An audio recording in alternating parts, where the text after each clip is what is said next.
Hi అండి, ఈరోజు మన వీడియోలో పీనట్ హల్వా అయితే చేసి చూపిస్తానండి. ఫస్ట్ మిక్సీ జార్ తీసుకుని అందులో ఒక కప్పుడు పల్లీలు, కప్పుడు పాలు వేసుకుని మిక్సీ పట్టుకోవాలి.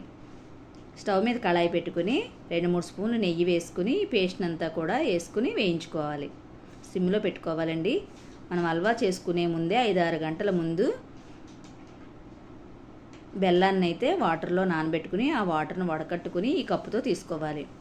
కప్పుడు పల్లీలు అలాగే కప్పుడు పాలు తీసుకున్నాం కదండి, ఈ వాటర్ కూడా కప్పుడు తీసుకోవాలి. చక్కగా స్వీట్ అనేది సరిపోతుంది. ఇప్పుడు మొత్తంగా వేసుకుని మధ్య మధ్యలో నెయ్యి వేసుకుంటూ ఇలాగే కలుపుతూ ఉండాలి. చూసారు కదా, దగ్గర పడిపోతుంది. అప్పుడు మనం ఇలాగ పెనాన్ని నుంచి సపరేట్ అయిపోయింది అనుకోండి, హల్వా అనేది రెడీ అయిపోయినట్టే. మీకు ఎలా అనిపించిందో కామెంట్ చేయండి. చాలా బాగుంటుందండి, ఒకసారి ట్రై చేయండి.